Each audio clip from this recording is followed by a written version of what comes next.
Good morning student. Learn with me channel में आपका स्वागत है। जैसा कि हमने 8 तक आपको पढ़ा दिया है, 8वां पद तक पढ़ाया है और 9वां पद में पढ़ाने जा रही हूँ। और काफ़ी अच्छा लेसन है, काफ़ी इम्पोर्टेंट लेसन है, पहला ही लेसन है, तो आप अच्छे से पढ़िए। उधो जाऊँ तुम्हें हम जाने, श्याम तुम्हें हो को नहीं पठयो, तुम हो बीच भुलाने। ब्रज नारिन सो जोग कहत ओ बात कहत न ल जाने, बड़े लोग न विवेक तुम्हारे ऐसे भये अयाने। हम सो कह लई हम सही कह जिन जिय गुण ले सयाने, और कह अबला कह दशा दिगंबर मस्ट करो पहचाने। और साच कहा तुमको अपनों सो बूझती बात निदाने, और सूर श्याम जब तुम्हें पठायो, तब न कहो मुस्काने। कितना बढ़िया वर्णन सूरदास जी ने कहा है।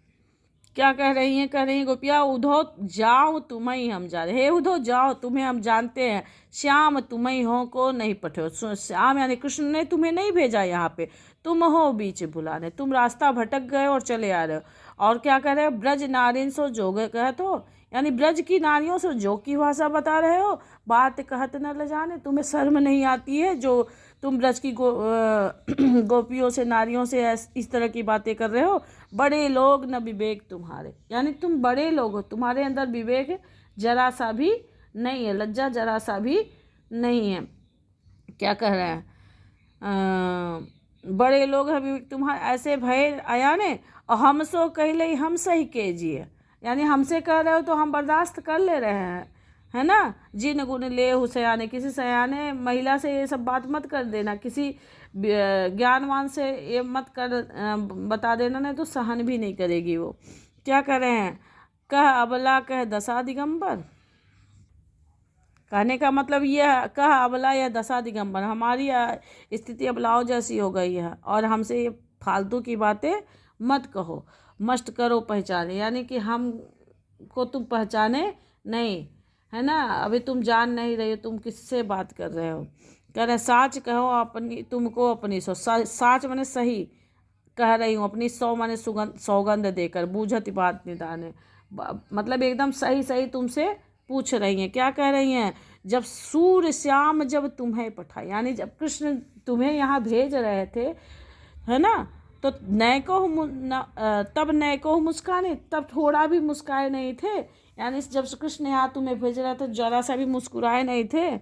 यानी गोपियाँ कृष्ण को अच्छे से जानती हैं और उद्धव का मजाक उड़ा रही हैं। क्या कर रही हैं? आप व्याख्या कैसे करेंगी? गोपियाँ उद्धव से कहती है कि हे उद्धव, जब तुम्हें अच्छी प्रकार से हम तुम्हें अच्छी प्रकार से जानते हैं कि अधिक बातें न बनाओ। हमें तो ऐसा प्रतीत होता है कि श्री कृष्ण ने तुम्हें यहाँ भेजा ही नहीं है, तुम तो स्वयं ही रास्ता भटक कर यहाँ आ गए हो। तुम ब्रज की नारियों से क्या कर रहे हो? योग की बातें कर रहे हो। ऐसी बातें करते हुए तुम्हें लज्जा का अनुभव नहीं हो रहा है? वैसे तो तुम बड़े सियाने आदमी हो, किंतु तुम इतने अज्ञानी हो कि विवेक की बात ही नहीं करते। तुमने हमसे जो भी कुछ कहा है वह तो हमने सहन कर लिया, किंतु तुम अपने मन में अच्छी प्रकार से क्या कर रहे हो? विचार करके देखो कि कहाँ तो महिलाएं और कहाँ योग की दिगंबर बातें, है ना। तो ये सब बातें तुम हम तो चुप होकर सह लिए, लेकिन किसी और गोपी से ये बात मत कह देना। गोपियाँ उद्धव से कहती है कि हम अंत में अपनी शपथ देकर आपसे पूछते हैं कि सच सच बताओ, जब श्री कृष्ण ने आपको यहाँ भेजा था तो थोड़ा भी मुस्कुराए नहीं थे, यानी तभी उन्होंने तुम्हारे साथ उपहास करने के लिए ही तुम्हें यहाँ भेजा है, यानी तुम्हारी बेइज्जती कराने के लिए यहाँ भेजा है। तो काफ़ी इंटरेस्टिंग है, काफ़ी इम्पॉर्टेंट भी है। अब इसको पढ़ लीजिए। निर्गुण कौन देश को वासी, मधुकर कही समझाए सौदे, बूझत बात साच नहासी। यानी श्री कृष्ण से गोपियाँ कह रहे कि निर्गुण है, निर्गुण निराकार ब्रह्म की उपासना करने वाले तुम किस देश के वासी हो और कहाँ रहने वाले? मधुकर कही समझाई, मधुकर उसको कहा जाता है जो मधुकर मतलब होता है भौरा, इसीलिए भ्रमर कहा जाता है इनको, उद्धव को। तो मधुकर कहीं समझाए बूझत, हे मधुकर यानी हे उद्धव, आपसे सच सच पूछती हूँ, हंसी मजाक नहीं कर रही हूँ। क्या कर रहे हैं? कौन है जनक, कौन है जननी, कौन नार को दासी। यानी जो तुम जिस पर ब्रह्म की बारे में बातें कर रहे हो, उनके माता कौन है, पिता कौन है और किस नारी के दास हैं वो, मतलब वो उनकी उनके सॉरी, वो किस नारी के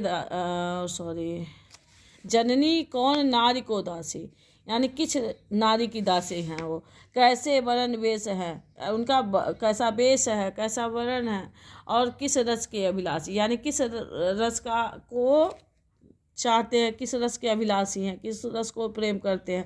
पाओगे पुन क्यों आपनो जोर करो को गास, पाओगे पुन क्यों अपनो जोर करोगे गासी। यहाँ पे जब गोपियाँ पूछ रहे हैं कि वो किस प्रेम किसके कौन उनके पिता है, कौन उनके माता है, कौन उनकी पत्नी है, उनका वेश कैसा है, उनका रंग कैसा है, किस रस के अभिलाषी हैं, और कह रहे हैं कि पाओगे पुण्य क्यों अपनो, है ना।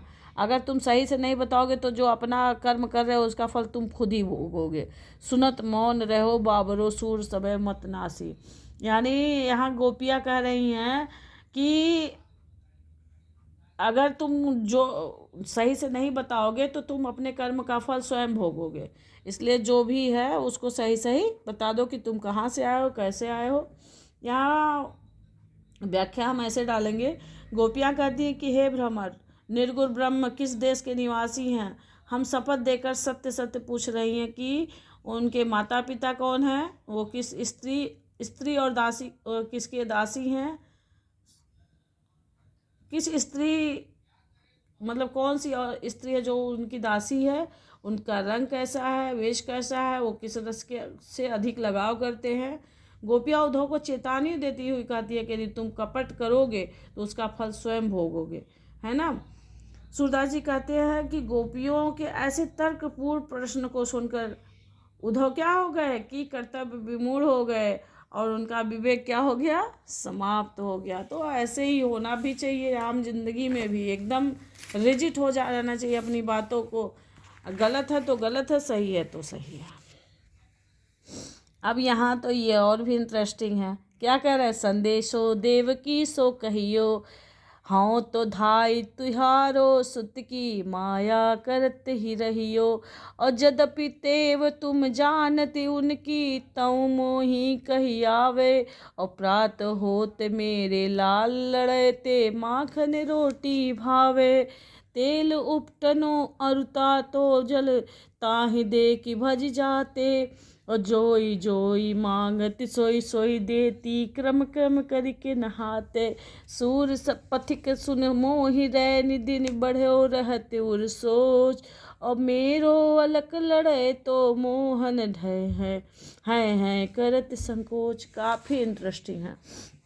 यहाँ किसका वर्णन किया है, यहाँ देव संदेशो देवकी सो कहो, यहाँ यशोदा माँ उद्धव से क्या कर रही है, संदेशा भेज रही है, क्या कह रही है कि हाँ तो धाई तुम्हारे सुत को, हम क्या हैं, हम तुम्हारे पुत्र की धाय माँ हैं, लेकिन क्या है माया करत ही रहे, लेकिन वो मुझे माँ ही माँ करते रहते थे, कौन, कृष्ण, है ना। जदप टेव तुम जानत उनकी, अगर तुम उनके स्वभाव को जानती, उनके रहन सहन को जानती, है ना, तो मोह कहे सॉरी, जदप टेव तुम जानत उनकी तो मोहि कही आवे, यानी अगर तुम उनके स्वभाव को जानती तो मैं नहीं कुछ कहती, नहीं बताती कुछ, अगर उनके आदत को आप जानती, और क्या, लेकिन आप नहीं जानती हो कुछ, इसलिए मैं आपको बता रही हूँ क्या करना है। प्रात होत मेरे लाल लड़ते, यानी सुबह होते ही हमारे लाल क्या करते थे, हमारे लाडले श्री कृष्ण क्या करते थे, यहाँ देखिए, माखन रोटी भावे, यानी उन्हें माखन रोटी बहुत ही अच्छा लगता था, और क्या करते थे, तेल उपटनो और तातो जल, यानी तेल उपटन से ये क्या करते थे और जल से तुरंत ही ये भाग जाते थे, यानी उनको बड़ा डर लगता था, और सारे बच्चों को ये डर लगता है ना। ताही भाजी और जोई जोई मांगत सोई सोई देते, अगर मतलब माता यशोदा कहती हैं कि श्री कृष्ण हमसे जो जो मांगते थे, है ना, वो हम क्या करते थे, उनको बारी बारी से देते रहते थे, और क्या करते थे, क्रम क्रम करके नहाते, और वो एक एक क्रम करके क्या करते थे, धीरे धीरे नहाया करते थे। और सूर पथिक सुर मोय रैन दिन, सूरदास जी कहते हैं कि माता यशोदा कहती है कि मुझे रैन दिन यानी सुबह शाम यही मुझे डर बना रहता है, चिंता बनी रहती है क्या, कि मेरे लाडले को कौन देख रहा होगा, मेरे लाडले की हर इच्छाओं को कौन पूरा कर रहा होगा, मेरे अलग लड़े तो मोहन है करत संगोत। यानी हमारे श्री कृष्ण क्या है, लाड लड़ाते थे हमसे, लेकिन आपसे क्या करते होंगे, अभी वो संकोच करते होंगे, तो मेरे लाल से कौन लाल लड़ाता होगा, यानी प्रेम कौन करता होगा। ऐसा कौन कह रहा, माता यशोदा कह रही हैं। क्या कह रही हैं, व्याख्या आप सुन लीजिए। ऐसे कहेंगे, यशोदा उद्धव से कहती है कि हे उद्धव, तुम मेरा यह संदेश देवकी से कहना, उनसे कहना कि मैं तो तुम्हारे पुत्र को की धाय माँ हूँ, अतः मुझ पर कृपा कर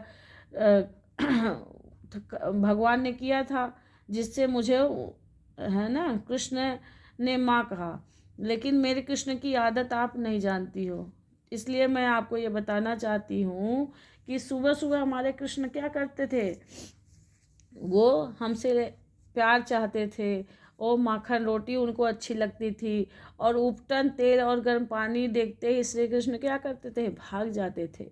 वे तो कुछ मांगते, जब मांगते थे क्या करते, एक एक करके मांगते थे, धीरे धीरे, और धीरे धीरे करके ही क्या करते थे, नहाते थे। तो माता यशोदा जो है अपने मन की स्थिति का वर्णन करते हुए सूरदास उद्धव से कहती है कि यह उद्धव जाकर आप देवकी से ये सब बातें बता देना, क्योंकि मुझे दिन रात इस बात की चिंता रहती है कि अब मेरे श्री कृष्ण से कौन लड़ाता होगा।